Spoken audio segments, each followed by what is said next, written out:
Hello guys, welcome back to my YouTube channel. Myself Soni, and in today's video we are going to discuss the summary of How Soon Hath Time by John Milton in detail, and at the end of the video I will put some question related to this poetry that would be important from your examination point of view.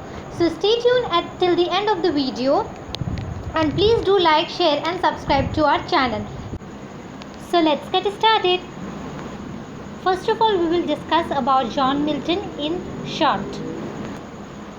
John Milton was born on 9th of December 1608. तो friends, John Milton जी का जन्म हुआ था 17वीं शताब्दी में 9th of December 1608 London में, England में। ठीक है, वो एक हिस्टोरियन थे, इतिहासकार, जर्नलिस्ट यानी पत्रकार, और एक पोएट यानी कि कवि थे। जॉन मिल्टन प्योरिटन एज से बिलोंग करते थे और इनका बहुत इम्पॉर्टेंट कंट्रीब्यूशन रहा है प्योरिटन एज में इंग्लैंड में, इसीलिए प्योरिटन एज को जॉन मिल्टन का एज के नाम से भी जाना जाता है, यानी एज ऑफ जॉन मिल्टन।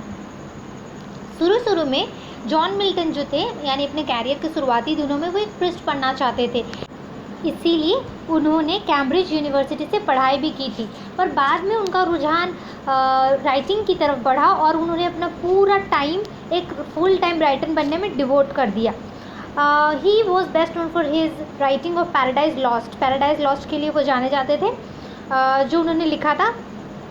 और फ्रेंड्स, जिसको मैंने बताया कि वो प्योरिटन एज से बिलोंग करते थे, यानी कि इंग्लैंड में 17वीं सेंचुरी में लोग रोमन कैथोलिक्स के बिलीव्स को मानते थे, लेकिन उसी समय एक प्योरिटन का ग्रुप हुआ जिनका ये मानना था कि जो वर्शिप का स्ट्रिक्ट रूल जो रोमन कैथोलिक्स ने लगाया वो हटा देने चाहिए और प्योरीफाई, यानी प्योरिटन मतलब प्योरीफाई किया जाना चाहिए वर्शिप के तौर तरीके को। सिंपल वर्शिप का मेथड होना चाहिए, ज़्यादा कॉम्प्लिकेटेड नहीं होना चाहिए।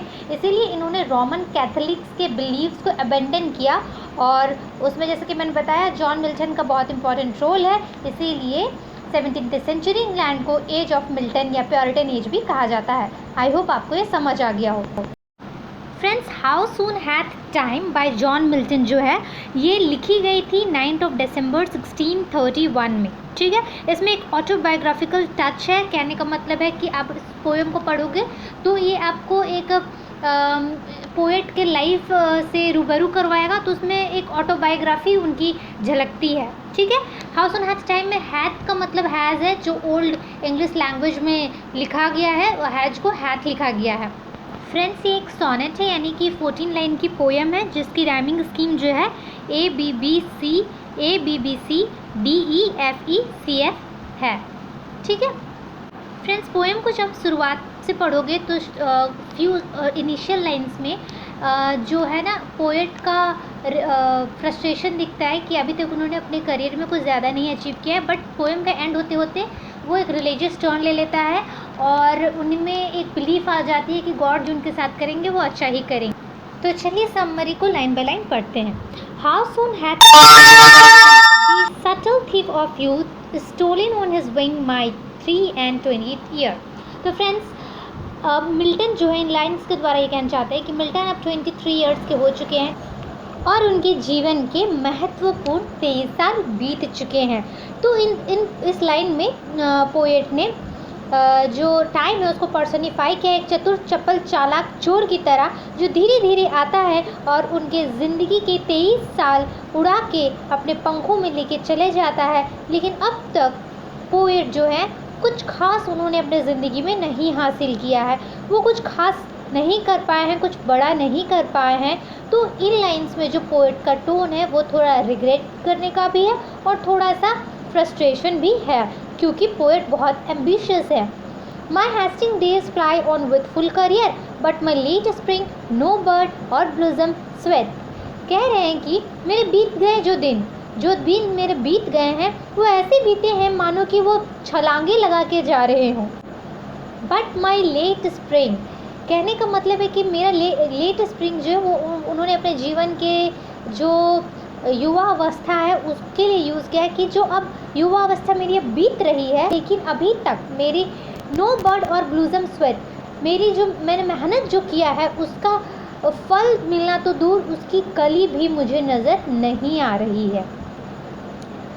ठीक है, perhaps my Semblance might deceive the truth that I to manhood am arrived so near, and inward ripeness doth much less appear that some more timely happy spirit endeth. Poet कह रहे हैं कि मेरी जो बाहरी जो आउटर लुक है उसको देख के शायद लोग कंफ्यूज हो जाए, धोखा खा जाए, क्योंकि उनका जो अपीयरेंस है वो दिखने में अभी वो 23 इयर्स के तो हो चुके हैं, बट वो दिखने में अभी भी अपनी उम्र से छोटे लगते हैं। तो शायद लोगों को ये धोखा हो जाए कि ये इतने उम्र के हो चुके हैं, क्योंकि वो बाहर से इतने मस्कुलिन या उतने एज के नहीं लगते। And inward ripeness doth much less appear that some more timely happy spirit endueth. Poet कह रहे हैं कि मेरी बाहरी लुक पे मत जाओ, मैं अंदर से काफ़ी परिपक्व हो चुका हूँ, भले ही मैं दिखता ना हूँ बाहर से, पर मैं अंदर से काफ़ी मैच्योर हो चुका हूँ। बट फिर वो आखिरी लाइन में कहते हैं कि वो अपने ज़िंदगी में नाखुश हैं अपने फेलियर्स की वजह से, कि एक एज अ पोएट उन्होंने अभी उतना कुछ अचीव नहीं किया जो शायद उनके बाकी फ्रेंड्स कर चुके हैं, और वो अभी भी अपने जीवन के 23 साल बिता देने के बाद भी कुछ ऐसा नहीं लिख पाए जो उन्हें एक रिस्पेक्टेबल पोजीशन में पहुंचा सके। येट इट बी लेस और मोर or soon or slow it shall be still in the strictest measure heaven. उनके कहने का मतलब अब जो पोएट हैं वो अपना जो टोन है वो अपना फ्रस्ट्रेशन से हटा के अब वो रिलीजन की तरफ मुड़ जाते, और वो बोलते हैं कि अब उन्हें जो है ना भगवान के आशीर्वाद की ज़रूरत है। ठीक है, उनका कहना है कि देर सवेर चाहे वो छोटी रकम हो या बड़ी रकम हो वो उनको मिलेगा। मतलब वो कहते हैं कि येट इट बी लेस और मोर, चाहे वो कम हो या जो ज़्यादा हो वो उन्हें मिलेगा, धीरे हो या जल्दी हो वो उठ लो। फिर वो कहते हैं कि उन्हें भगवान के आशीर्वाद की ज़रूरत है, उन्हें भगवान पे भरोसा है, और जो उनके हक़ का है वो मिलेगा उन्हें, चाहे वो लेस हो, थोड़ा हो या ज़्यादा हो, जल्दी हो या कम हो, जो उनके हक़ में है वो भगवान उन्हें ज़रूर देंगे। और ये जो होगा वो एकदम स्ट्रिक्टेस्ट मेज़र में होगा, भगवान उन्हें एकदम परफेक्टली वही देंगे जो वो डिज़र्व करते हैं, ना ज़्यादा और ना ही कम। To that same lot however mean or high toward which time leads me and the will of haven.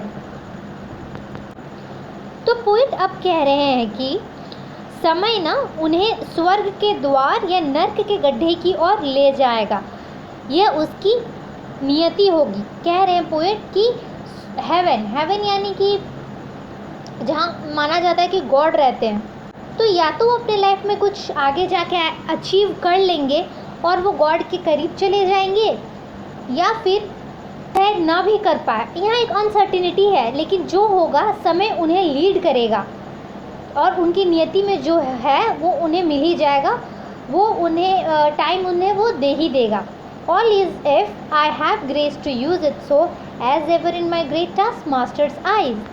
और अब आखिरी दो पंक्तियों में जॉन मिल्टन जी एक आशा के साथ लिखते हैं कि वो समय की प्रतीक्षा करेंगे और टास्क मास्टर यानी भगवान की कृपा की कामना करेंगे। वो देखेंगे कि भगवान उन पर कब कृपा करते हैं, उनके आशीर्वाद की उन्हें आशा रहेगा, और उन्हें विश्वास है कि भगवान उनकी तरफ देखेंगे और किसी न किसी दिन भगवान उनकी किस्मत को बेहतर ज़रूर बनाएंगे, यानी कि वो कुछ अच्छा अपने लाइफ में ज़रूर लिखेंगे। और जॉन मिल्टन आगे जाके बहुत अच्छे वर्क्स लिखते भी हैं। तो इस प्रकार इन लास्ट लाइन में ना आपको एक किस्म का आत्मनिरीक्षण और स्वीकृति देखने को मिलती है, यानी कि इंट्रोस्पेक्शन और एक्सेप्टेंस जो पोएट करते हैं अपनी लाइफ में। तो क्योंकि पोएट एक रिलीजियस काइंड के आदमी है, तो उनका ये मानना है कि भगवान जो हैं उन पे दया करेंगे, वो उन्हें देख रहे हैं और एक ना एक दिन उन्हें उनके लक्ष्य से मिला देंगे। और उनका ये मानना है कि किसी दिन भगवान जो है उनके जीवन का उद्देश्य उन्हें ज़रूर दिखाएंगे और उसे उनके भाग्य की ओर ले जाएंगे। टास्क मास्टर का जो यहाँ पर शब्द का यूज़ हुआ है ना, वहाँ उसका अर्थ ही यही है कि वो मानते हैं कि दुनिया में सब कुछ होने के पीछे भगवान का हाथ होता है, और भगवान द्वारा जो होता है ना पहले से नियोजित होता है, पहले से सब कुछ डिसाइडेड होता है, और वो दुनिया में होने वाली हर चीज़ के पीछे भगवान ही होते हैं। तो अब जो पोएट के लाइफ में होगा आगे वो भी भगवान ही करेंगे, और पोएट अच्छी अच्छी पोएम्स आगे भगवान की कृपा से ज़रूर लिखेंगे, और पोएट लिखते भी हैं। तो फ्रेंड्स कुछ इंपॉर्टेंट थीम्स जो हाउस ऑन हैथ टाइम में मिल्टन हमें बताना चाहते हैं, वो तो सबसे पहला टाइम आ जाता है, इंपॉर्टेंस ऑफ टाइम और यूथ कि टाइम बहुत जल्दी पास होता है और हमें उसका बहुत ही वाइजली यूज़ करना चाहिए, अदरवाइज़ बाद में हमें रिग्रेट करना पड़ सकता है जिस तरह पोएट कर रहे हैं। Now it's time for some important question and here it is.